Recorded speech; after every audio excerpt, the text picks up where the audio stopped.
Sudah belajar mencari teorinya.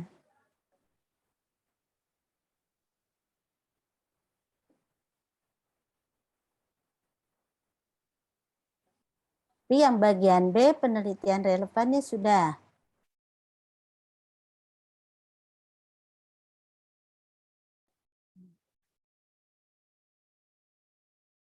Itunya, share screen-nya, Nak.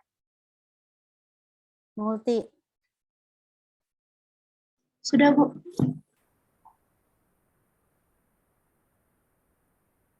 Yang A kan kemarin kita deskripsi teori ya, mulai dari teori variabel terikat, kemudian variabel bebas atau variabel tindakan.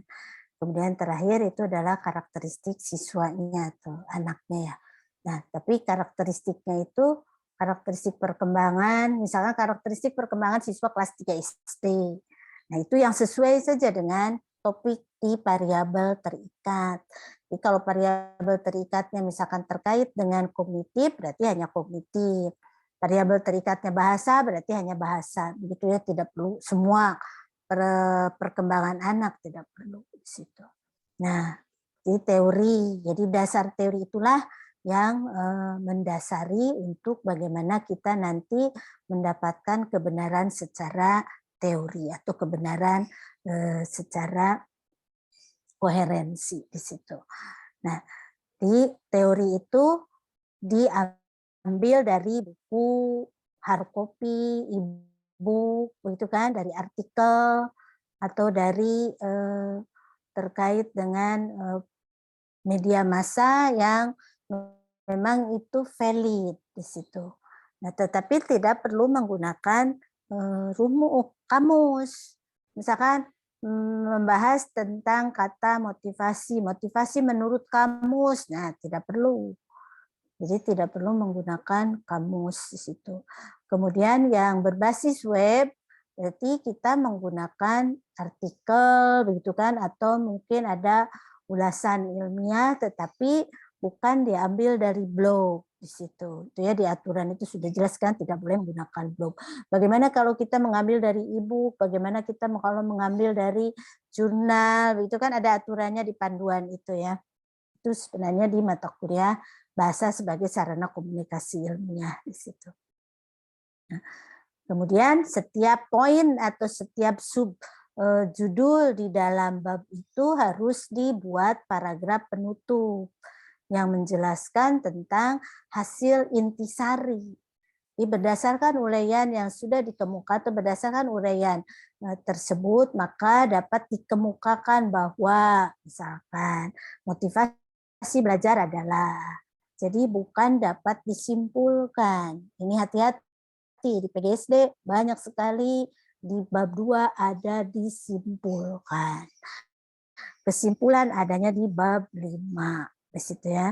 Jadi berdasarkan uraian di atas dapat dideskripsikan, dapat disintesis, dapat dikemukakan, itu kan, dapat dikatakan dan sebagainya.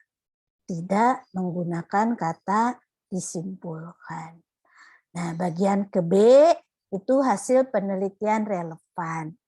Nah, di hasil penelitian relevan ini berarti kita membahas hasil penelitian orang lain yang terkait dengan variabel yang kita teliti. Kalau misalkan saya penelitiannya terkait dengan eksperimen, berarti yang kita cari itu adalah penelitian terkait variabel tindakan. Jadi kalau misalkan penelitian kita pengaruh problem based learning misalkan terhadap sikap ilmiah misalkan. Nah, tidak perlu mencari sikap ilmiah. Karena sikap ilmiah itu adalah sebagai target. Jadi kalau dicari, oh ada saya ketemu penelitian sikap ilmiah, tetapi bukan melalui problem based learning.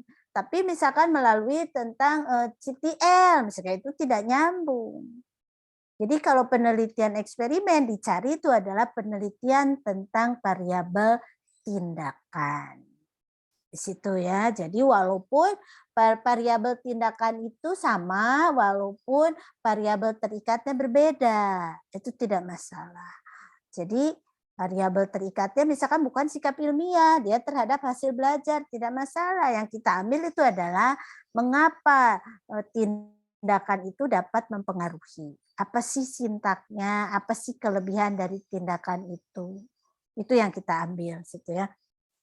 Nah, Bu boleh tidak mengambil tentang penelitian yang terkait dengan variabel terikat? Boleh, tapi bukan penelitian yang tindakan cari-cari percis sama tidak ketemu, tidak boleh.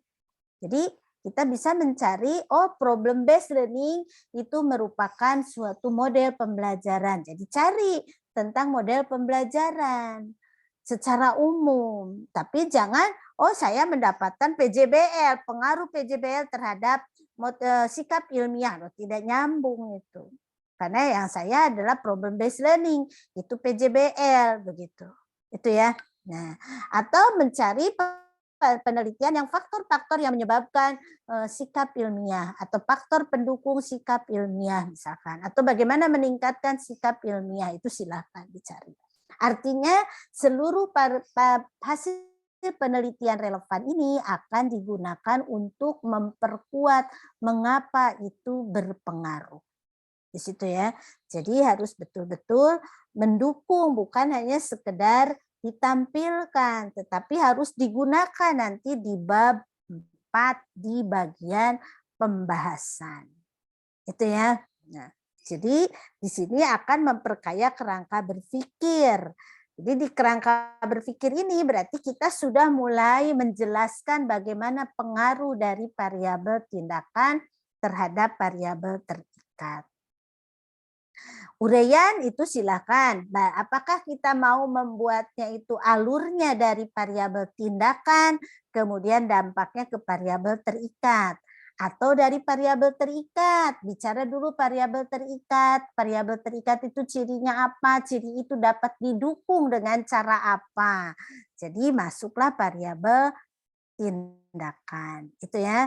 Jadi harus betul-betul menjelaskan di sini adalah kalimat sendiri dari intisari bagian A dan B.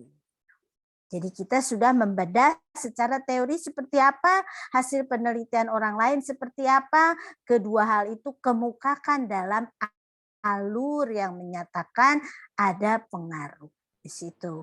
Sama halnya dengan kalau penelitiannya korelasi. Apakah saya mau penelitian korelasi itu dimulai membahas dari variabel terikat? Variabel terikat itu diberikan kontribusi oleh variabel apa saja. Salah satunya adalah oleh variabel bebas. Itu. Atau mau dibalik. Kita membahas dulu variabel bebas. Apa sih variabel bebas itu? Apa kaitannya variabel bebas itu ke kaitan dari ciri-ciri dari variabel terikat. Jadi kita mempunyai dua kubu. Yang satu kubu ciri-ciri variabel bebas atau sintak dari variabel tindakan, satu kubu lagi ciri-ciri variabel terikat. Nah, dua kubu ini ada indikator. Nah, kedua indikator itulah yang kita hubungkan. Gitu ya. Jadi alurnya boleh dari variabel bebas, variabel terikat, nanti mengarah ke variabel tindakan, mengarah ke variabel terikat. Atau kita bicara dari variabel terikat, ini bisa terwujud, ini bisa bagus kalau didukung oleh apa. Nanti nyambunglah variabel bebas, nyambunglah variabel terikat. Di situ ya. Oke, itu yang harus dikaitkan. Oke. Contoh yang di sini kebanyakan itu adalah RND, jadi tidak ada kerangka berpikir. List nanti cari lagi, saya ingatkan lagi, saya nyari nanti di hard disk ya untuk data-data itu, karena di laptop saya itu semuanya itu RND. Anak-anaknya sekarang RND di situ ya, tapi kita harus belajar yang bukan RND-nya di situ. Ya, jadi ingatkan nanti saya cari di hard disk ya, nanti saya cari ya. Itu ya, jadi kerangka berpikir di kalimat terakhir, paragraf terakhir itu menjelaskan, menjawab tentang rumusan masalah. Berdasarkan uraian di atas, maka dapat diduga bahwa problem based learning dapat berpengaruh positif terhadap sikap ilmiah siswa kelas 3 SD misalkan gitu ya. Berdasarkan uraian tersebut dapat diduga bahwa minat baca memiliki kontribusi positif terhadap kemampuan bercerita, misalkan itu. Jadi kalimatnya digunakan kata diduga. Nah, baru kalimat berikutnya itu adalah bagian terakhir adalah hipotesis penelitian. Ini jawaban sementara, benar secara koherensi, benar secara teori. Jadi berdasarkan kerangka berpikir, maka hipotesis yang dikemukakan dalam penelitian ini adalah problem based learning berpengaruh positif terhadap minat belajar unlimited, berpengaruh positif terhadap sikap ilmiah siswa. Berdasarkan uraian di atas dapat minat baca berpengaruh positif, memiliki hubungan positif dengan kemampuan bercerita siswa kelas 3 SD. Misalkan. Jadi kalimatnya copy paste dari rumusan masalah diubah menjadi bukan pertanyaan. Jadi kalau di rumusan masalah kan, apakah minat baca apakah terdapat hubungan minat baca dan kemampuan bercerita? Di hipotesis penelitian berarti terdapat hubungan positif kan minat baca dan kemampuan bercerita. Apakah problem based learning berpengaruh terhadap sikap ilmiah siswa kelas 3? Berarti hipotesisnya problem based learning berpengaruh positif terhadap sikap ilmiah siswa kelas 3 SD. Jadi copy paste dari rumusan masalah. Itu ya. Oke, bab 2 itu. Jadi bab 2 berarti kita sudah membahas tentang bagaimana kita mendapatkan benar secara ilmiah atau benar secara koherensi gitu ya. Oke. Ada pertanyaan? Ibu, saya ingin bertanya. Ya, silakan. Untuk kerangka berpikir itu dibikin kayak bagan gitu ya, Bu? Bagusnya begitu. Bagusnya, tapi tidak hanya bagan. Bagan dilengkapi dengan uraian. Untuk mempermudah, kita membuat bagan dulu. Karena ada teori yang menyatakan kita lebih cepat mengingat kalau melalui visual. Itu ada juga teori. Jadi silahkan dibuat dulu bagannya untuk membuat semacam outline itu sebenarnya. Jadi untuk mengarahkan kita bagaimana mengalirkan kerangka berpikir. Tapi bukan hanya plek bagan itu ya. Oke. Terima kasih. Jadi bagannya itu berarti ada dua pihak. Yang satu itu indikator dari variabel bebas atau sintak dari variabel tindakan. Yang sebelah kanannya berarti skemanya adalah indikator dari variabel terikat. Nah, sehingga nanti ada kaitan gitu. Jadi seperti ada dua kubu yang mengkaitkan antara isi dari variabel bebas atau variabel tindak, kemudian dampaknya ke variabel terikat di situ. Itu ya. Terima kasih. Oke. Ya, masih ada lagi? Bu. Nah, di sistematika itu kemarin memang ada perdebatan di antara dosen-dosen di FIP, tapi ya metodenya rupanya kurang begitu kuat. Jadi mereka ada yang menginginkan tujuan di belakang, di bab 1, ada yang menggunakan tujuan di belakang. Jadi kalau kita amannya di belakang di bab 3. Jadi bab 1 cukup latar belakang masalah, identifikasi, perumusan, pembatasan perumusan itu kan, kemudian kegunaan penelitian. Bagaimana nanti di panduannya kan itu tidak masalah sebenarnya, tidak kaku. Jadi silakan yang penting ada di bab 1 atau di bab 3 di situ. Itu juga yang menjadikan nanti ada perdebatan antar dosen pembimbing di situ. Itu tidak menjadi masalah itu ya. Yang biasa itu adalah di bab 3 biasa itu. Ibu, saya ingin bertanya. Ya, silakan. Untuk penelitian R&D berarti tidak perlu pakai kerangka berpikir atau harus tetap dibuat, Ibu? Gimana, Nak? Kalau untuk penelitian R&D itu harus nggak ada R&D. Ya, ada R&D. Makanya R&D itu nanti khusus karena itu bahasanya spesial. Karena R&D itu adalah 2 paradigma yang digunakan.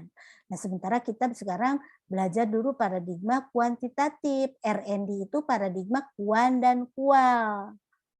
Jadi R&D itu harus dipelajari setelah belajar kualitatif sebenarnya. Jadi kita baru kuantitatifnya dulu. Nah, ini juga yang menjadikan sering permasalahannya itu sampai kemarin juga saya debat di tim fakultas itu. Namanya research and development, mana risetnya, mana development-nya. Itu tidak jelas di situ, yang ada hanya development. Risetnya tidak ada. Nah, itu yang menjadikan perdebatan. Karena ketika riset itu harus menggunakan 2 paradigma tadi. Karena pendekatannya itu adalah mixed method. Itu adalah gabungan antara kuantitatif dan kualitatif. Itu ya.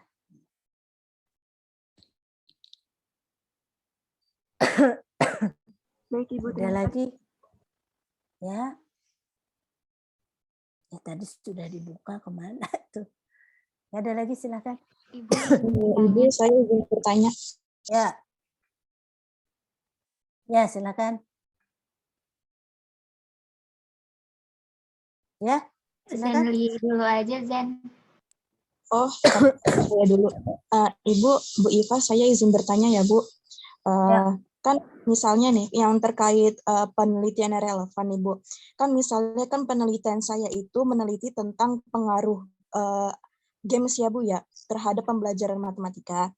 Nah, saya ini mengambil penelitian yang relevan, dia itu penelitiannya pengaruh games kartu. Nah, tapi dia itu terhadap hasil belajar, sedangkan saya itu terhadap kemampuan siswa. Nah, itu bagaimana ya, Bu? Kemampuan itu apa? Kan kemampuan itu banyak kemampuan. Kan hasil belajar juga kemampuan. Kemampuan apa? Kemampuan berhitung, Bu. Nah, beda. Ya sama, kemampuan berhitung sebagai hasil belajar juga. Jadi itu relevan. Ya. Kemampuan bahasa Indonesia hasil belajar juga sama, relevan berarti. Itu ya. Oke. Yang penting lihat itu variabel tindakannya. Saya penelitiannya terhadap A, itu hasil orang terhadap B, terhadap C, terhadap D, nggak masalah, itu relevan. Yang penting tindakannya sama. Itu ya. Terima kasih banyak, Ibu. Ya ada, yuk. Masih ada? Ibu izin bertanya. Ya, silakan. Kalau yang penelitiannya kemarin itu judul penelitian dan jenis penelitiannya itu Research and Development, itu nanti bab 2-nya strukturnya perbedaannya seperti apa ya, Ibu? Beda, makanya nanti kan saya bilang itu penelitian setelah kualitatif, berarti itu di mata kuliah yang 4 SKS nanti, bukan sekarang. Berarti yang penelitian R&D itu diganti belum lagi ya, Ibu? Ya, belum sekarang. PTK R&D belum sekarang. Nah, berarti itu dua paradigma. Iya, pada 2 paradigma itu harus ada kualitatifnya. Makanya ini baik, karena ngaco struktur kurikulum PGSD yang diacak-acak. Jadi aneh. Tuh, ada di penghujung begitu. Kalau dulu kan dipilih ada metode kuan, ada metode kual, ada PTK. Nah, PTK itu yang termasuk mixed method, PTK R&D di situ. Nah, sekarang kan jadi nggak jelas itu. Jadi yang 2 SKS berarti penelitian kuan saja, korelasi, eksperimen, kemudian deskriptif misalkan. Itu ya. Dan analisis konten, mixed method juga sebenarnya. Tapi bisa juga dikatakan itu adalah deskriptif di situ. Ya, nanti coba itu lagi karena berbeda itu. Jadi bab 2 di R&D itu tidak ada kerangka berpikir, tidak ada hipotesis. R&D itu yang ada kerangka model. Saya mau mengembangkan tentang media pembelajaran. Nah, modelnya seperti apa, spesifikasinya seperti apa, mengapa itu akan dibuat, apa yang mendasari, teori apa yang mendasari itu sehingga itu akan dibuat. Nah, itu kerangka model yang ada, bukan kerangka berpikir. Itu berbeda di situ. Jadi risetnya di situ, development-nya. Jadi development-nya itu saya mengembangkan media pembelajaran, risetnya atas dasar apa itu dikembangkan. Apa yang melatar belakang itu benar secara teori. Nah itu, jadi istilahnya bukan kerangka berpikir, kerangka model. Itu ya. Oke. Baik Ibu, terima Ya, kasih. ya, masih ada. Setelah ini ada yang ikut matematika lanjutan tidak? Ada Ibu. Sisi, saya ada undangan ini pengajian tetangga sebelah. Aduh, keganggu Sas. Ya. Jadi ganti hari atau Asar, gimana ya. Ibu? 2:30 masih bisa masuk 2:30, tapi pas asar saya sudah ke sebelah. Gak enak ini sebelah lagi meninggalnya. Atau mau ganti hari aja Ibu? Ya, boleh nanti diganti. Ya. Nanti Ibu minta tolong hubungi Rianti untuk memberitahu jam kosongnya ya Ibu. Ya, saya Kamis Jumat kosong. Atau Rabu pagi. Rabu sebelum jam 11 kosong. Kamis Jumat kosong.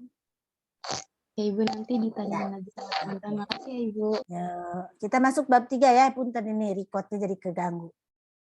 Nah, jadi yang saya tadi katakan bab 3 itu secara teoritis itu adalah mulai dari tujuan. Jadi istilahnya begini pembagian itu. Bab 1 itu menjelaskan tentang mengapa saya akan meneliti itu. Apa yang akan saya teliti, itu bab 1. Itu ya. Apa yang akan saya teliti, untuk apa itu diteliti. Nah, itu bab 1. Oke, saya ulangi, jadi bab 1 itu mengapa saya meneliti itu. Apa yang akan diteliti, untuk apa itu diteliti. Gitu ya. Nah, jadi maksud itu ada yang mengatakan tujuan di bab 1. Itu, jadi sehingga untuk sistematika yang sekarang kebanyakan itu tujuan ada di bab 1.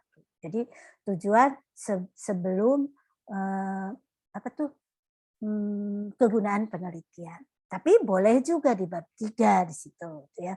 Jadi bab 3 itu adalah rencana nanti ke lapangannya seperti apa. Itu bab 3.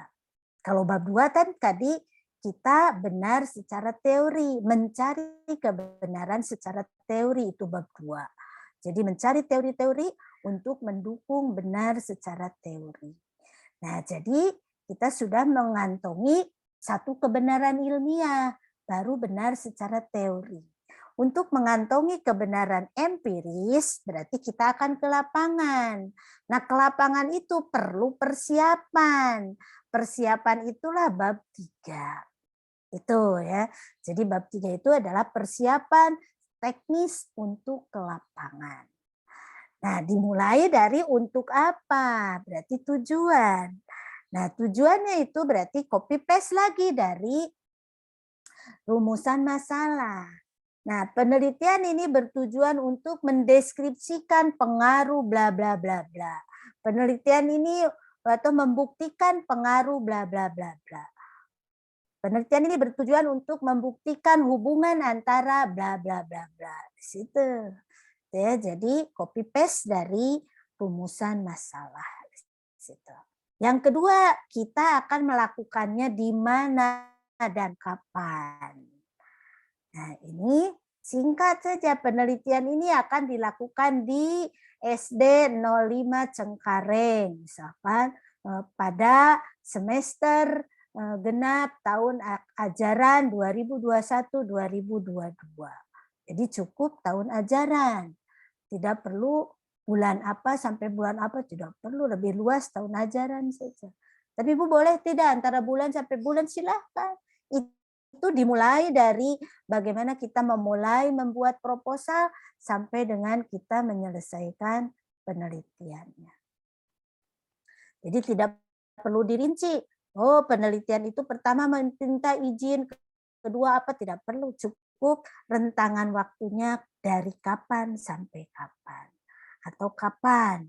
Jadi pada semester genap tahun ajaran 2021-2022 atau akan dilakukan pada bulan Juni sampai bulan Desember 2022 misalkan. Itu ya. Nah, jadi harus logis. Masa ada penelitian hanya 3 bulan? Nah, itu harus logis di situ. Nah, metode dan desain penelitian ini menunjukkan tadi paradigma. Kalau paradigmanya kuantitatif, berarti ada desain penelitian. Kalau paradigmanya yang eksperimen, ada desain. Kalau pada penelitiannya itu adalah yang korelasi, berarti tidak ada desain, cukup metode penelitian. Penelitian ini menggunakan metode survei dengan teknik korelasional. Itu, jadi tidak perlu ada desain kalau penelitian kita korelasi. Tetapi kalau penelitian kita eksperimen, metode penelitian ini menggunakan metode eksperimen dengan desain. Nah, itu ya dengan desain. Jadi beda-beda di situ. Oke, nah saya buka dulu desainnya dulu. Bentar, ini banyak banget materinya. Kadang ngajar sampai ke S3, jadi mesti bolak-balik. Ada pertanyaan sambil nunggu saya materinya, ngambil materi.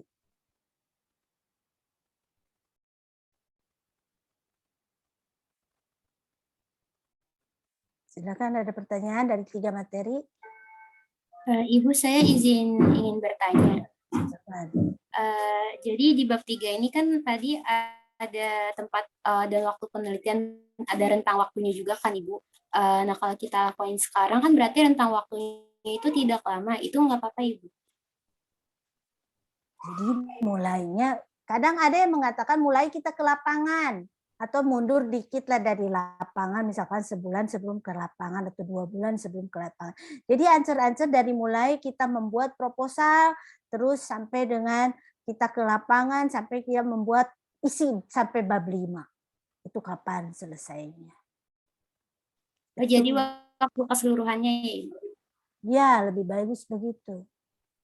Baik. Ada lagi? Bu yang kalau mencari ini banyak itu saya buat metode penelitian. Ada lagi sambil saya mencari dulu bahan. Oke. Metode eksperimen.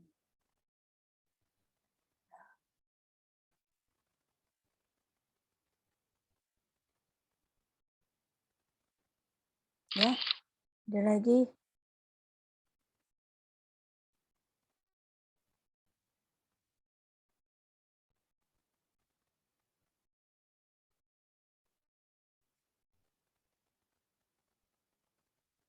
Laptopnya ada beberapa layar, jadi saya puyeng nyari-nyari mana zoomnya. Bentar, saya tutupin dulu biar nggak terlalu banyak layar.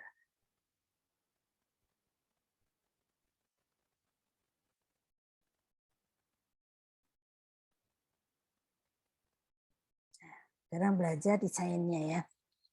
Nah, di eksperimen itu sudah kelihatan PPT-nya? Sudah, Bu. Nah, di eksperimen itu kan ada eksperimen murni, ada eksperimen kuasi. Kembali lagi ya, jadi eksperimen murni berarti dilakukan di lab. Oh, jadi bunyi ya, menggunakan ini saya lupa nih kapan ini ngajar.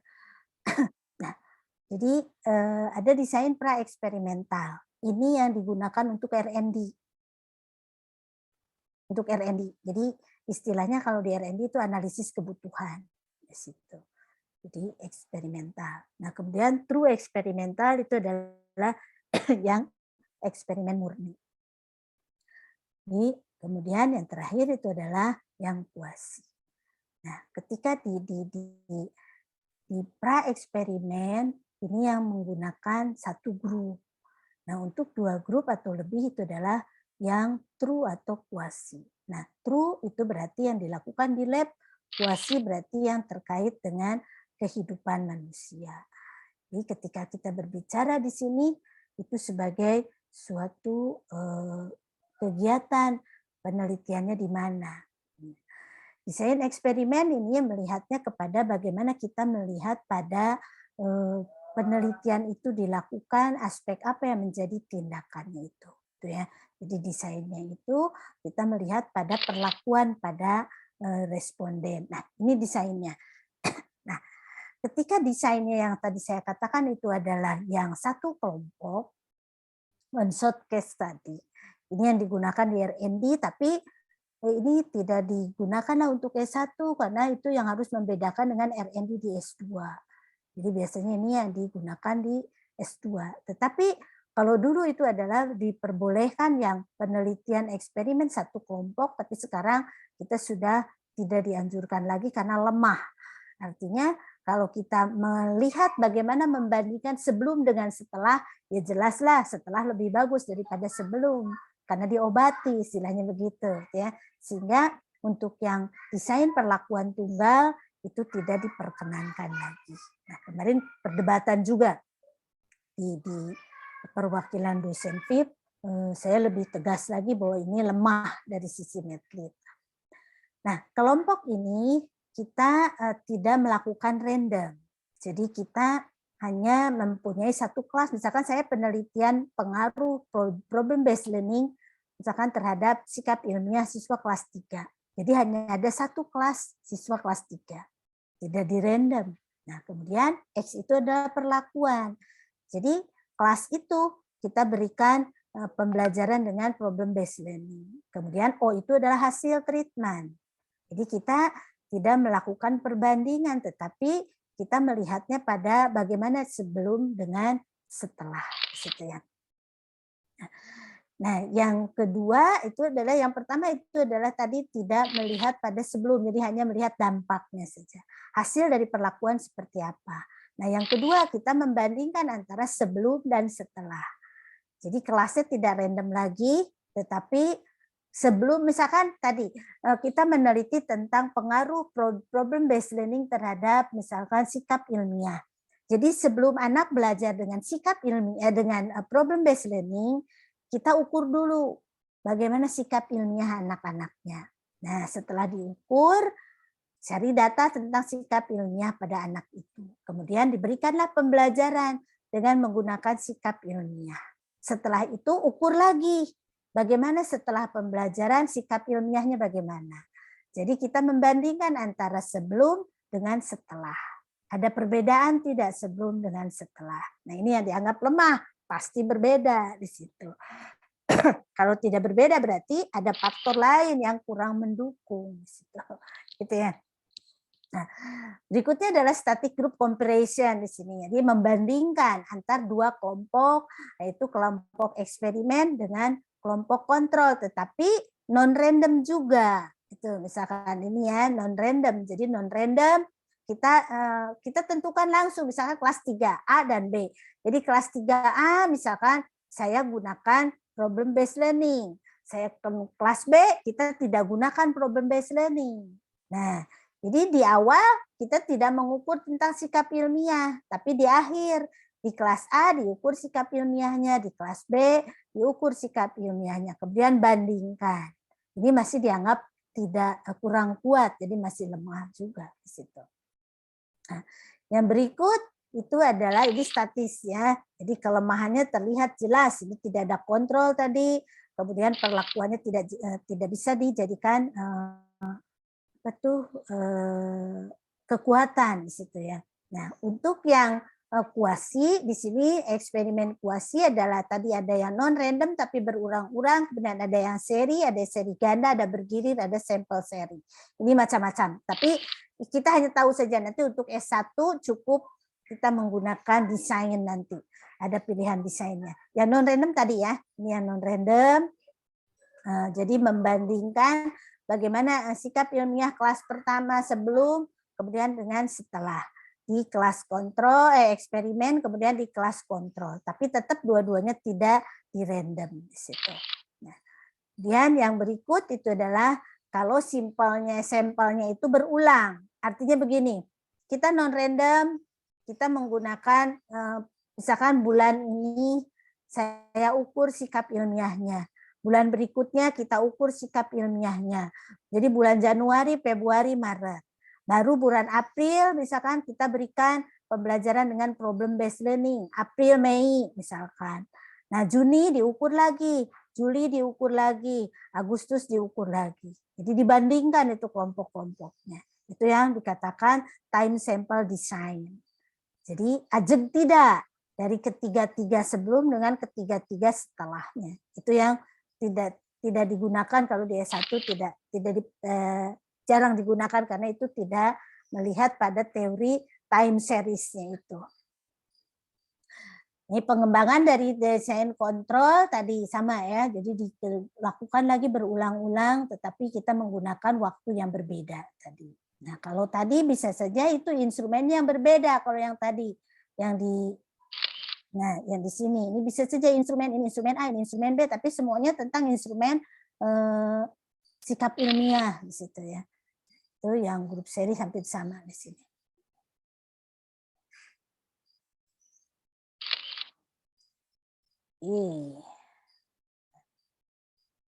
Jadi kalau waktu ini non random waktunya sangat lama. Jadi kita non random dikelompokkan. Kalau misalkan kita cukup satu kelompok, tidak perlu ada kelompok 2, 3 dan seterusnya. Tapi kita perlakuan pertama, kemudian diukur. Jadi hari ini saya mengajar dengan problem based learning, kemudian beri angket tentang sikap ilmiah. Kemudian misalkan jadwalnya hari Senin, misalkan hari Rabu misalkan ada lagi, beri lagi pembelajaran dengan problem based learning, dicek lagi sikap ilmiahnya. Kemudian misalkan hari Jumat ada lagi, atau hari Kamis misalkan ada lagi, dicek lagi dan seterusnya. Ya, jadi kita time series-nya pengelompokan waktu. Atau misalkan 1 bulan Januari kita berikan pembelajaran problem based learning, kita cek sikap ilmiahnya. Bulan Februari kita berikan pembelajaran problem based learning, kita cek lagi sikap ilmiahnya. Kemudian bulan berikutnya dan seterusnya.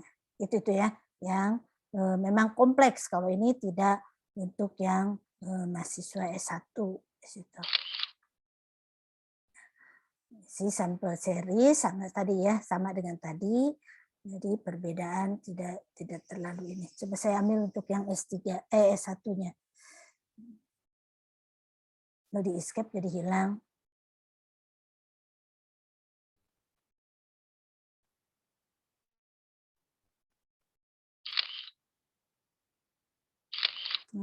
Oh, ini. Mereka sudah itu.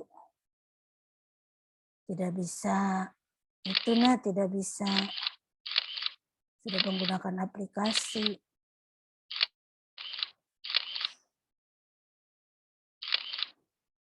Jadi kita menggunakannya desainnya yang one group design saja yang kita. Nah, ini terlalu kompleks. Nah, terlalu kompleks. Saya gambarkan saja.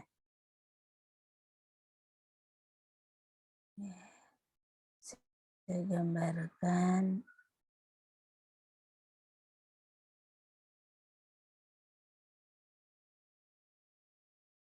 Yang biasa di S1 itu ya. Yang biasa di S1 itu adalah saya gunakan untuk yang biasa di S1. Jadi di S1 ini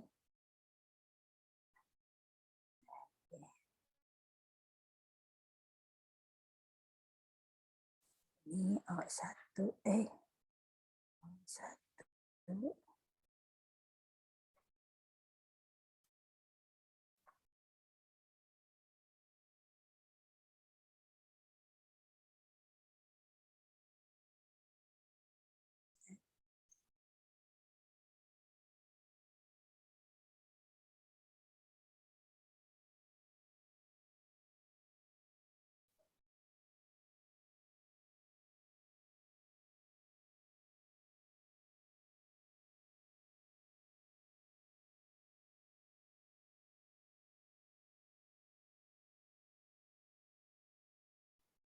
Yes.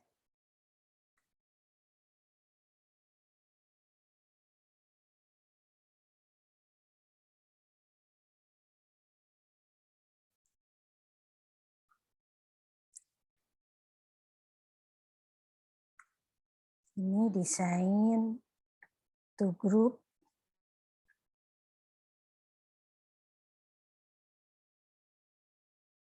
Pre post test. Yes.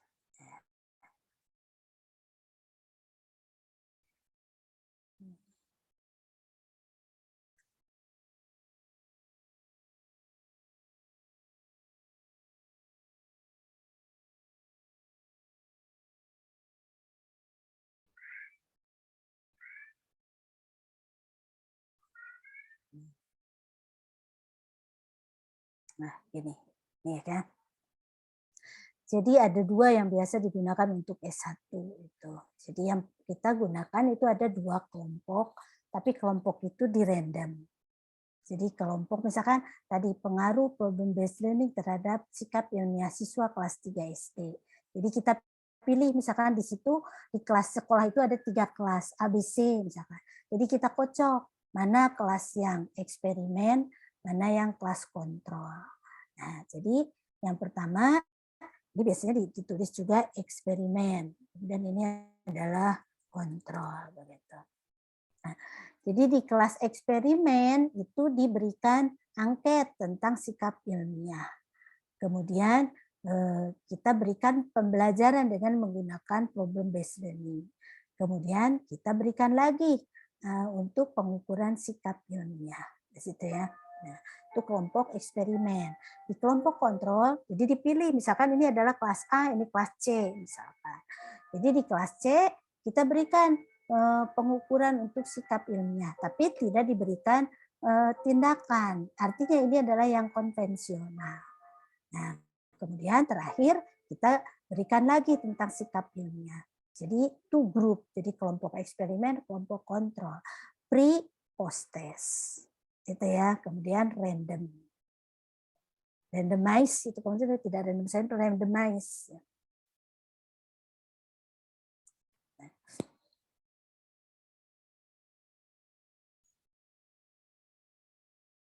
Nah, tuh. Nah, kemudian yang kedua itu kelompok eksperimen, kemudian kelompok kontrol, jadi two group. Kemudian random. Nah, di random berarti kelompok yang eksperimen kita sama diberikan pengukuran tentang sikap ilmiah. Nah, X1 itu adalah problem based learning, X2 misalkan itu adalah CTL misalkan. Jadi ada dua perlakuan yang hampir sama. Itu yang X1, X2. Ini yang bagus. Ini yang bagus. Nah, kalau ini pantas, ibaratnya kalau 2 gelas, ada 2 gelas. Misalkan pengaruh cairan warna merah, misalkan. Yang 1 gelas, misalkan, itu gelasnya diberikan air putih, misalkan. Kemudian diberikanlah itu warna merah. Nah, kelas kedua air putih, tidak diberikan warna merah. Nah, memang bagaimana pengaruhnya ya jelas, yang diberikan warna merah itu kan sudah jelas karena yang kedua tidak diberikan apa-apa. Nah, tetapi kalau di sini misalkan kita akan memberikan perlakuan, ini adalah problem based learning, ini misalkan CTL. Jadi nanti kita harus berargumen apa sih yang menyebabkan problem based learning itu bagus dibandingkan CTL, misalkan itu ya, itu yang ini yang bagus. Jadi two group design pre post test randomize. Nah, sementara kalau yang only yang nah di sini juga data ini nanti ketika kita melihatnya pada pengujian hipotesis, data dari O1 itu atau data pretest itu digunakan untuk uji persyaratan analisis. Jadi ini untuk normalitas, untuk homogenitas. Ini yang bagus ya. Jadi normalitas, homogenitas. Tetapi kalau yang only post test di sini, jadi tidak pre post test tapi post test. Jadi datanya hanya ada 1 kali. Kelasnya eksperimen di random. Kemudian kontrol di random. Eksperimen diberi perlakuan problem based learning. kemudian yang kontrol diberikan perlakuan misalkan CTL. Nah, setelah diberikan perlakuan selesai, kelas eksperimen dicek sikap ilmiahnya. Kelas kontrol dicek sikap ilmiahnya. Sebelumnya tidak dicek. Nah, ini digunakan dua-duanya untuk uji persyaratan plus uji hipotesis. Tapi kalau ini adalah uji persyaratan, ini uji hipotesis. Ini uji persyaratan, ini uji hipotesis. Itu ya, ini yang sering digunakan di eksperimen level S1 di situ. Ada pertanyaan? Ibu, saya ingin bertanya. Ya. Untuk post-test itu, maksudnya apakah boleh memilih di antara post-test dengan pre-test? Jadi misalkan kalau saya kan eksperimen, Bu. Kalau saya menggunakan post-test saja itu boleh nggak? Iya tadi, silahkan. Dan berarti kita kasih tahu bahwa desainnya itu adalah two group design post-test randomized. Oh, baik, Ibu, baik. Terima kasih banyak. Ya. Nanti ditanya kenapa tidak dilakukan pre-test. Nah, misalkan anak itu karena waktu mendesak, misalkan atau ada faktor lain sehingga kita tidak bisa melaksanakan yang pre-test. Idealnya ini, yang ideal tuh ini. Ini yang ideal. Nah, ini tidak bisa dilakukan pre-test, penyebabnya apa? Karena itu nanti akan digunakan di penjelasan. Mengapa kita tidak tes dulu? Kalau ini kan kelihatan setelah kita homogen, setelah sama berarti homogen, artinya kalau dicek misalkan dari hasil tes yang di kelas eksperimen ini rata-ratanya 7, misalkan di sini rata-ratanya misalkan 6,8. Nah, hampir sama kan, berarti itu kemampuan awalnya sama. Tapi kalau ini kita tidak tahu kemampuan awalnya. Bisa saja kelas eksperimen itu misalkan kemampuan awalnya rendah. Diberikan problem based learning, jelek hasilnya. Tuh, sementara kelas B, misalkan kelas yang kontrol, kemampuannya bagus. Diberikan CTL, bagus hasilnya. Jadi kita tidak bisa berhasil membuktikan hipotesis. Bahwa kita tidak bisa mengunggulkan problem based learning lebih bagus daripada CTL. Atau project based learning lebih bagus dari problem based learning misalkan. Kita tidak bisa membuktikan itu karena ini faktor ini yang menjadi penyebab. Nah, begitu dilihat, lah kok terbalik ya? Karena kita tidak homogen di awal. Itu ya, nah, jadi yang ideal itu yang ini. Jadi kita tahu di awal di kelas eksperimen itu seperti apa. Nah, kemampuan awalnya, kondisi awalnya, di kelas kontrol seperti apa kondisi awalnya. Jadi harus sama-sama balance gitu. Tapi kalau ini kita tidak tahu balance apa enggak. Bisa saja terjadi terbalik tadi, eksperimen malah rendah. Kemudian kontrol malah bagus-bagus anaknya. Nah, misalkan saya cek dari hasil belajar, misalkan dari raport atau dari nilai guru misalkan, ternyata di kelas eksperimen tuh bagus-bagus dibandingkan dengan kelas misalkan kelas kontrol lebih bagus daripada kelas eksperimen. Jadi nanti hasilnya ditolak penelitian kita. Karena nanti ketika kita penelitian itu diterima why, ditolak why, itu pun demikian. Why-nya itu jangan gara-gara karena saya tidak melakukan pretest, bukan itu. Harus ada dasar teori. Jadi kalau gara-gara tidak melakukan pretest, ya kenapa yuk tidak pretest dulu? Kan itu jadinya. Itu ya, Nda ya. Jadi yang ideal itu adalah pre-post test. Pre untuk meyakinkan bahwa kondisi awal itu adalah balance, baru diberikan perlakuan A, perlakuan B bagus mana. Gitu. Sama halnya dengan ini. Ini diberi perlakuan, ini tidak, ya jelaslah pasti bagus, begitu kan? Pasti bagus eksperimen dibandingkan dengan kontrol, karena eksperimen diberikan, kontrol tidak diberikan di situ. Jadi ini masih terhitung lemah juga. Ini lemah juga, yang bagus itu adalah yang ini. Kecuali kalau memang tadi kondisi mendesak, tidak ada misalkan waktu untuk pretest. Itu lain lagi di situ. Nanti masuknya ke keterbatasan penelitian. Peneliti hanya menggunakan desain post test. Karena apa? Itu di keterbatasan penelitian. Itu ya nak ya. Oke, ada lagi? Ibu, saya ingin bertanya, Bu. Ya.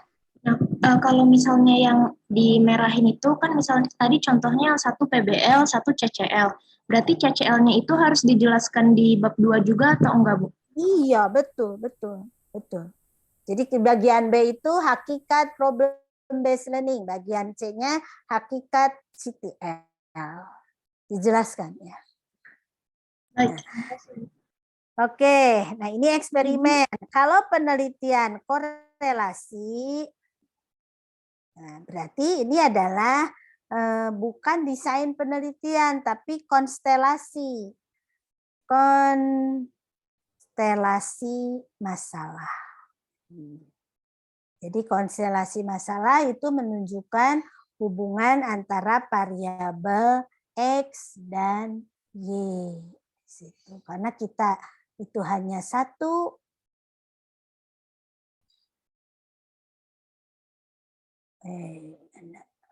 bentar. Oke.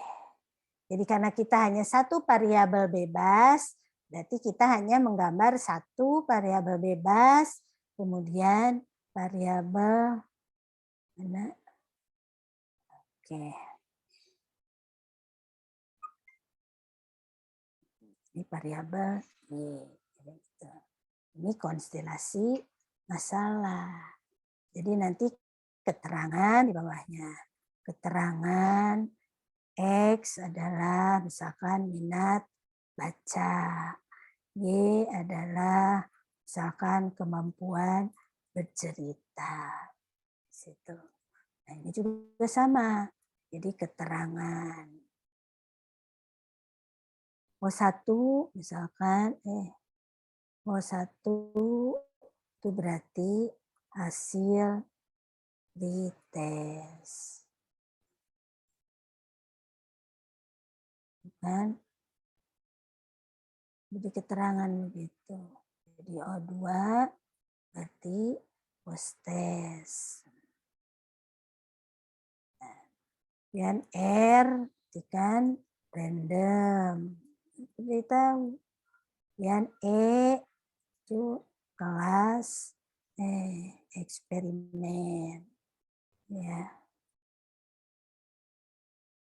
Yang tadi K adalah kelas kontrol. Terus X1 Y. Lodi itu apa tuh? Hang.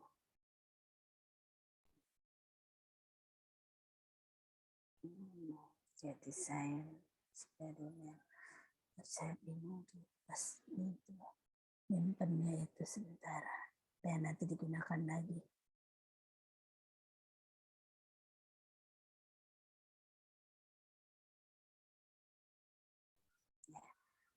Jadi tadi apa R ya? R sama dengan random. Terus tadi X1 dalam misalkan BJ, BL misalkan. X2 misalkan tadi CTL. Itu diberi keterangan. Nah, untuk korelasional itu namanya konstelasi masalah. Jadi judulnya metode, kemudian di dalam metode ada konstelasi masalah. Gitu ya. Oke, ada pertanyaan? Ibu, saya izinin bertanya, Ibu. Ya, untuk desain penelitian itu khusus untuk penelitian eksperimen aja ya, Ibu. Selain penelitian eksperimen, ada yang juga menggunakan desain seperti ini tidak, Ibu? Tidak ada, kan kalau desain itu berarti kita mendesain. Kalau ex post facto tidak ada desain. Kan yang berjalan sendiri kan ex post facto apa yang terjadi. Jadi ya kalau ex post facto cukup metode.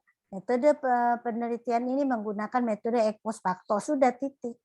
Nah, jadi boleh ditambah hal ini digunakan sesuai dengan pendapat yang dikemukakan oleh Bajuri misalkan bahwa ex post facto adalah penelitian bla bla bla bla gitu.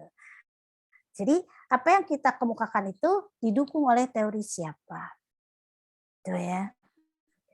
Baik, penelitian ini merupakan penelitian eksperimen. Hal ini sesuai dengan yang dikemukakan Sinta yang menjelaskan bahwa bla bla bla bla. Semua ya dijelaskan. Jadi kita memilih metode apa, dasar teorinya apa. Baik Gitu ya. Ibu, jadi yang konstelasi masalah ini digunain untuk ngejelasin penelitian selain eksperimen ya Ibu? Ini korelasi, hubungan. Kan hubungan kan. Ya baik Ibu, terima kasih. Oke, ada lagi. Nah, kita masuk lagi ke sini.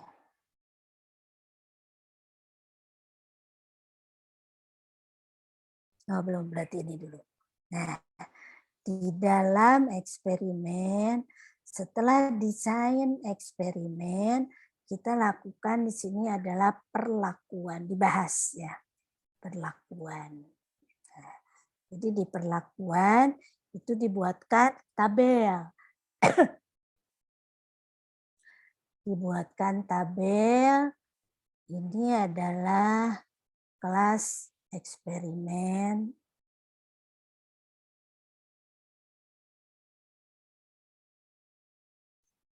Kemudian ini kelas kontrol.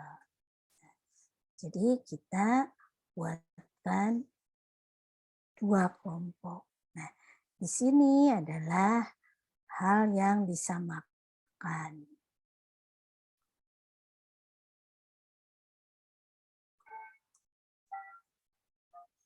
Oke. Kemudian itu adalah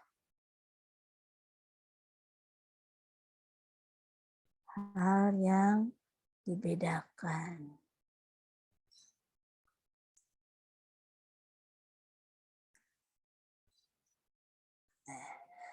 Jadi di sini hal yang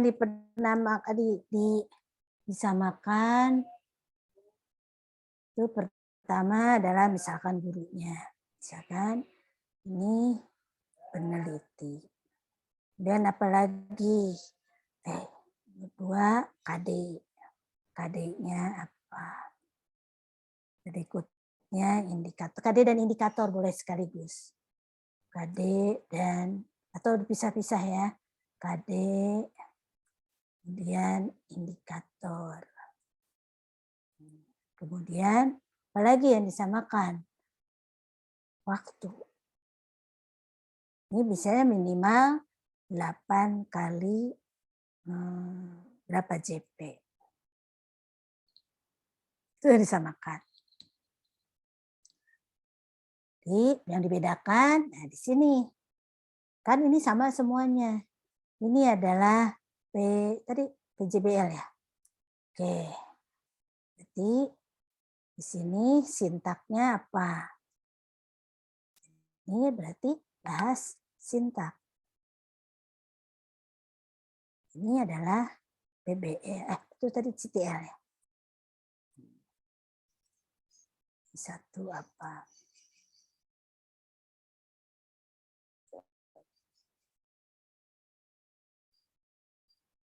Ini adalah sintaknya. Tuh. Tuh ya. Ini yang dimaksud perlakuan untuk yang penelitian eksperimen. Ek post facto tidak ada. Jadi ek post facto sama dengan korelasi. Cukup, tapi tidak ada desain ek post facto. Ya. Jadi cukup rumusan metodenya di situ. Jadi peneliti kita belajar kan di sini, berarti kita belajar memberikan perlakuan. KD-nya harus sama, indikatornya harus sama, materinya harus sama. Misalkan lagi apa di sini yang sama, media misalkan. Medianya sama. Kemudian kalau LKPD kan jelas beda ya. LKPD-nya beda. Nah, di sini PJBL kan LKPD-nya beda dengan CTL. Apalagi media boleh sama kan? Bahan ajar. Nah, bahan ajar sama. Ya kan? Bahan ajarnya sama, medianya sama. Yang beda ini sintak PJBL. Jadi bedanya apa lagi? Instrumen. Itu kan. Jadi selain PJBL itu adalah instrumen.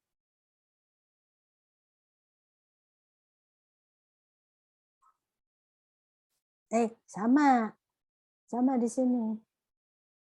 Kalau instrumen kan bukan desain penelitian, tapi itu desain pembelajaran, tapi penilaian penelitian. Oke, cukup ini. Jadi dibuatkan untuk yang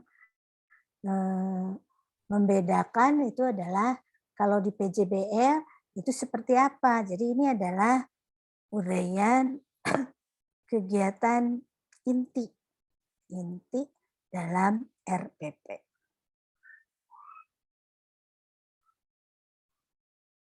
Bagaimana kegiatan inti RPP dengan PJBL, bagaimana kegiatan inti dalam RPP dengan CTL. RPP yang menerapkan PJBL. Dan kalau ini yang menerapkan CTL. Ya, bedanya. Jadi kelihatan di sini perlakuannya berbeda. Kalau di sini seperti apa, kalau di kelas CTL seperti apa, di kelas kontrolnya. Oke, ada pertanyaan?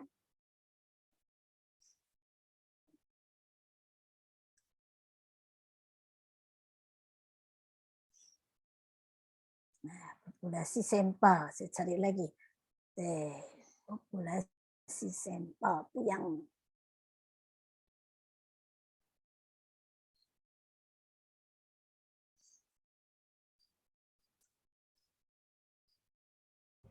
Ibu, saya ingin bertanya. Oke. Kalau saya kan ganti judul, Bu, ganti penelitian juga. Nah, itu nanti dikumpulinnya sekalian dengan bab baru atau dikumpulin judulnya dulu, Bu? Sama rumusnya Masuk dulu kemarin. aja Google, masuk dulu, ganti dulu ke tugas yang kemarin. Baik, Ibu. Terima kasih, Bu. Ya. Ada lagi? Ibu, maaf Ya. saya mau bertanya. Ya. Tadi siang saya baru dinilai sama Ibu dan saya mau mengganti judul Ibu, berarti sama aja ya Bu, sama kayak Nahdat tadi. Ya. Ganti saja. Oke, terima kasih. Ya. Oke, sekarang teknik sampingnya bagian setelah desain tadi. Ini digunakan karena kita tidak mungkin meneliti seluruh sasaran penelitian. Jadi kalau tadi kasih tahu jamnya, habis. Kalau tadi misalkan pengaruh PJBL terhadap sikap ilmiah siswa kelas 3 SD di DKI Jakarta misalkan. Sanggup tidak semua siswa kelas 3 SD di DKI Jakarta? Nah, kalau tidak sanggup berarti kita pilih sampel. Jadi bagaimana cara memilih sampelnya? Itu ya. Jadi ketika kita tadi judulnya di DKI Jakarta berarti itu adalah populasi sasaran penelitian kita. Jadi populasi itu misalkan tadi siswa kelas 3 SD atau di sini kepercayaan diri siswa kelas SD di situ. Contoh lagi ya, sama. Nah, populasi ini adalah target dari penelitian kita. Jadi di dalam populasi ada dua. Kalau tadi targetnya itu adalah DKI Jakarta, terjangkau tidak saya penelitian se-DKI Jakarta? Oh, tidak mungkin. Berarti saya gunakan. Jadi populasinya dibagi dua. Populasi target itu adalah seluruh siswa kelas 3 SD di DKI Jakarta. Populasi terjangkaunya misalkan seluruh siswa kelas 3 SD di Jakarta Timur misalkan. Itu adalah populasi terjangkau. Jadi ada dua ya, populasi target kemudian populasi terjangkau. Nah, ketika kita mempunyai populasi terjangkau, sanggupkah kita teliti seluruhnya? Kalau tidak sanggup, berarti kita membuatnya lagi wakil dari populasi terjangkau. Itu yang dikatakan sampel.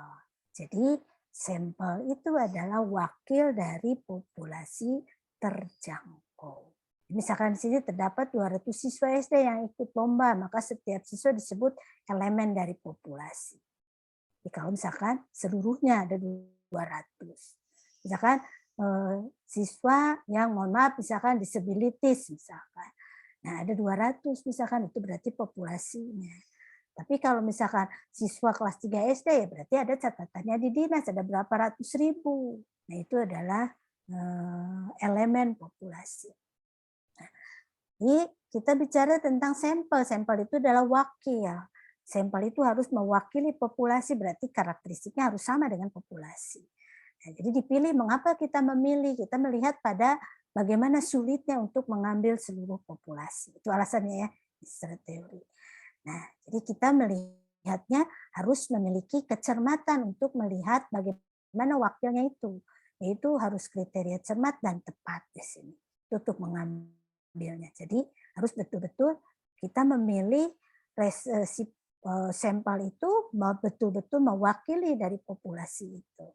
Nah, jadi dilakukanlah sampling. Nah, pemilihan sampel. Pemilihan sampel itu ada dua, ada probability sampling, ada non-probability sampling. Jadi ada sampling dengan probabilitas atau dengan random, ada juga yang non-random di situ. Itu ya. Ini yang hati-hati, sering banyak salah di PGSD. Nah, jadi ketika kita probability sampling, jadi sampling dengan cara acak atau random, itu hati-hati. Random sampling itu ada yang mengatakan simple random sampling. Itu ya. Makanya di sini tidak digunakan karena itu jarang sekali. Di simple random sampling. Nah, simple random sampling itu yang sering salah kaprah di PGSD. Artinya begini, kalau kita penelitiannya itu tadi adalah kelas 3 SD di DKI Jakarta, terjangkaunya adalah di Jakarta Timur, berarti saya harus tahu ada berapa ratus ribu siswa kelas 3 SD di Jakarta Timur. Nah, kalau kita menggunakan simple random sampling, ini kurang ya. Simple random sampling itu berarti kita kocok. Misalkan di Jakarta Timur itu ada 300.000 siswa kelas 3 SD. Berarti saya harus kocok langsung dari 300.000. Itu hati-hati. Itu dikatakan simple. Karena mengocoknya gampang, dari 300 langsung dikocok. Itu simpelnya. Tapi kembali ke hasil kocokan. Dari hasil kocokan itu mungkin satu SD di misalkan Rawamangun 12, satu SD di Pulau Gadung, satu SD di Jatinegara Kaum, misalkan satu SD di Duren Sawit, satu SD di Pondok Kelapa, satu SD misalkan di Ciracas. Apa mau penelitiannya demikian? Nah, itu yang salah di PGSD. Ngaku simple random sampling tetapi bohong di situ. Kok simple random sampling yang dipilih, yang terpilihnya itu SD-nya SD Guntur? Nah, nggak mungkin lah dari seluruh siswa kok misalkan, atau yang dipilihnya terpilih misalkan dari 300 siswa SD di Jakarta Timur, terpilihlah 36 siswa SD Rawamangun 12. Mungkin tidak itu. Logika saya tidak bisa menerima. Kok bisa-bisanya 36 dari SD? 12. Bagaimana cara ngocoknya? Wong namanya ngocok langsung 300.000 dikocok kayak kocok arisan. Apa mungkin 36 itu dari SD Rawamangun 12? Ini yang sering salah di PGSD. Hati-hati di situ. Jadi simple random sampling. Habis ya waktunya.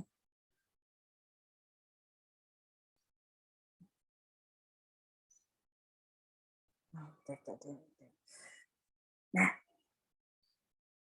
oke, paham ya simple random sampling. Kemudian yang berikutnya ada sistemik. Jadi sistemik berarti menggunakan sistem. Nah, sistemnya apa? Kita gunakan stratified, multi-stage di sini ya. Nah, jadi sistemnya itu bagaimana cara kita membuat sistemnya. Misalkan kita menggunakan sistemnya adalah tata negara. misalkan. Jadi kalau tata negara itu kan ada wilayah provinsi, ada wilayah, ada kecamatan, gitu kan? Ada kelurahan, ada RW, ada RT. Nah, itu sistemik kelurahan. Jadi saya pilih misalkan menggunakan sistemik itu dinamakan juga multi state di situ. Jadi dari seluruh siswa di kelas di kelas 3 SD di Jakarta Timur itu misalkan saya sampling per wilayah dulu di Jakarta Timur itu misalkan wilayahnya per kecamatan. Ada berapa kecamatan di Jakarta Timur? Misalkan ada 10 kecamatan. Saya kocok dari 10 kecamatan terpilih misalkan kecamatan Pulau Gadung. Nah, itu kocokan pertama. Dari Pulau Gadung itu saya pilih kelurahan. Ada berapa kelurahan? Misalkan ada 25 kelurahan. Dipilihlah misalkan dari 25 itu terpilih misalkan kelurahannya adalah kelurahan Pulau Gadung juga misalkan. Dari kelurahan Pulau Gadung itu misalkan saya pilih RW. Ada berapa RW? Ada misalkan 15 RW. Nah, di 15 RW itulah saya pilih misalkan itu adalah ada dari RW itu misalkan terpilihlah RW 5 misalkan. Dari RW itu misalkan saya pilih sekolah. Nah, ada berapa sekolah di RW 5? Misalkan ada 13 sekolah atau ada sedikit ya. RW itu kalau sekolah hanya satu paling ya. Kelurahan paling di kelurahan. Nah, dari kelurahan itu saya pilih sekolah. Dari satu kelurahan misalkan ada 12 sekolah misalkan. Nah, saya kocok dari 12 sekolah itu terpilihlah misalkan sekolah Pulau Gadung 01. Nah, itu baru kita teliti di SD Pulau Gadung 01. Itu ya. Itu yang dimaksud dengan sistemik atau multi state. Oke. Kemudian stratified berarti berstrata. Jadi strata pertama misalkan saya pilih sekolahnya itu adalah yang akreditasinya A misalkan. Di Jakarta Timur ada berapa sekolah yang akreditasinya A? Misalkan ada 50 sekolah. Saya pilih, oh itu adalah akreditasi A misalkan itu terpilih misalkan ada 50 misalkan 50 sekolah misalkan dipilih satu sekolah di kelurahan mana misalkan yang akreditasinya A itu yang stratified di situ. Itu ya. Jadi berstrata. Jadi sekolah atau misalkan saya pilih dulu bukan akreditasi dulu misalkan sekolah inti dulu saya pilih dari Jakarta Timur itu ada berapa sekolah yang sekolahnya inti.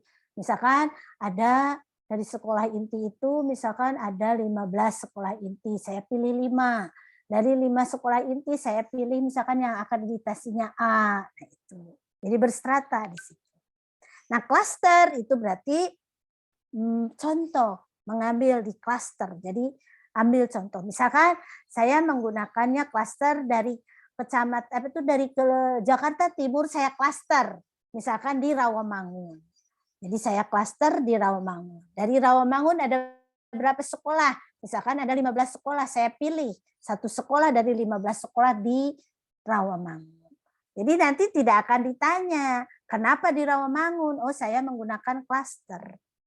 Di situ ya. Nah, kalau area berarti kita per wilayah. Misalkan penelitian kita tadi adalah di Jakarta, dekat Jakarta. Saya pilih areanya misalkan area yang di pantai misalkan. Dari pantai saya ambil ada berapa sekolah. Misalkan daerah pusat pemerintahan ada berapa sekolah. Pinggiran dengan provinsi lain ada berapa sekolah. Nah, itu area di situ. Nah, double sampling berarti 2 kali sampling. Saya gabungan antara cluster misalkan dengan random, simple misalkan, dengan sistemik misalkan, atau antara cluster dengan area itu yang double sampling, itu ya. Nah, berikutnya kalau yang tidak dipilih, nah ini yang digunakan bukan untuk eksperimen. Oke, nanti ya minggu depannya ini dulu. Ini dulu kita bahas. Jadi minggu depan kita membahas yang non random. Oke, ada pertanyaan? Sudah selesai ya. Ibu, untuk tugas minggu depan itu sampai bab 1 atau bab 2, Bu? Bukan untuk minggu depan sih, sampai untuk akhir saja dicicil. Di situ, Nak. Dicicil, jadi bukan untuk minggu depan selesai bab 2, bukan. Dicicil saja. Lebih cepat diperiksa, lebih cepat berjejar kembali. Bentar habis baterai. Berarti di Jadi tidak dikumpulkan. Kalau mau diperiksa ya cepat, diupload. Jadi saya periksa. Jadi kalau sudah dikatakan benar, berarti bisa lanjut ke tugas berikutnya. Begitu. Ending, tuh selesailah bab 1, bab 2, bab 3. Begitu. Jadi bukan 1 minggu 1 bab, bukan. Ya syukur kalau begitu, alhamdulillah lebih mudah berarti nyicilnya. 1 minggu 1 bab, 1 minggu selesai sudah. Jadi pas ujian sudah tidak kalang kabut, begitu. Silahkan, itu manajemen diri. Yang penting endingnya itu adalah ada bab 1, bab 2, bab 3. Karena ujiannya itu tidak ada ujian tes, tidak ada. Jadi ujiannya itu. Makanya hati-hati, jangan copy paste karena ketahuan. Udah jebok langsung. Jadi Medlit itu saya saklek antara A dengan C itu. Itu pasti saklek itu.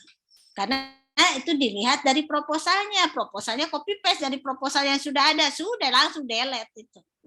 Wong tidak belajar. Itu saya berani satu kasih C. Tapi kalau proposalnya dibuat sendiri, itu dapat A itu. Saya ketahuan nanti kalau itu. Apalagi kalau tidak paham Medlitnya, langsung saja copy dari proposal yang sudah ada dikirimkan ke saya, ketahuan. Itu ya. Apalagi kalau Turnitin, nanti plak banget itu, 100% nanti Turnitinnya. Oke, ada lagi pertanyaan? Bentar, Bu. Ibu, saya izin bertanya. Saya kan yang tadi non sudah probability berarti untuk yang penelitiannya betul, bukan eksperimen lah, jarang digunakan karena kita kurang bisa meyakinkan di situ ya. Tapi ada juga kalau tujuan, misalkan ketika kita tujuannya itu adalah penelitian yang misalkan yang kemarin judul terkait dengan pengaruh perceraian. Nah, itu non probability. Jadi kita pilih mana orang tuanya yang cerai. Di situ. Tidak dikocok, tapi kita pilih mana yang orang tuanya cerai di situ. Atau mungkin penelitian bagi anak yang inklusi misalkan. Nah, itu non random karena spesifik, ada tujuannya bahwa penelitian kita adalah yang inklusi. Gitu ya. Jadi di sini yang terkait dengan sedikit lagi ini ya. Ini confidence gitu ya. Ini biasanya untuk evaluasi program biasanya. Nah, judgment kita yang memutuskan langsung. Kuota kita pilih kuota. Misalkan di Tawamangun berapa orang. Itu biasanya untuk yang korelasi, biasanya eksperimen tidak bisa demikian. Kemudian misalkan di Pulau Gadung berapa orang, itu ada kuotanya. Di Rensawit berapa orang misalkan begitu. Nah, snowball berarti sama dengan ketika permainan yang di metode IPS ya, snowball gitu kan, sama. Jadi menggunakan bola-bola gitu. Tuh ya. Jadi jarang sekali ini menggunakan, kebanyakan itu untuk yang evaluasi program. Tapi kalau kita penelitian yang korelasi komparasi, kita menggunakan yang ini. Dan hati-hati tadi yang pertama ini simple random sampling. Nih kelewat ini simpelnya. Jadi simple tapi bohong isinya. Hati-hati. Oke, mohon maaf tidak bisa lebih banyak lagi. Ini banyak masalah ini kebetulan di tetangga, jadi harus siap-siap. Oke, jadi dilanjut tadi tugasnya, silakan. Bab 2 sudah selesai, berarti mencari teori. Kemudian Lisa sudah dikasih belum bagaimana cara mencari e-book atau artikel? Sudah belum? sudah diberikan linknya. Searching artikel, searching ebook. Sudah ya? Linknya Netflix udah, ini. Bu. Iya. Cari lagi, gunakan itu untuk mencari teori-teori yang terkait dengan rencana penelitian kita. Tapi sebelum bikin bab 2, bikin dulu peta konsep itu. Sebelum bikin latar belakang, bikin dulu outline supaya tidak ngalor ngidul. Itu ya. Oke, terima kasih. Selamat sore. Izin lab ya. Terima kasih, Bu. Terima kasih, Bu. Terima kasih banyak Ibu Iva.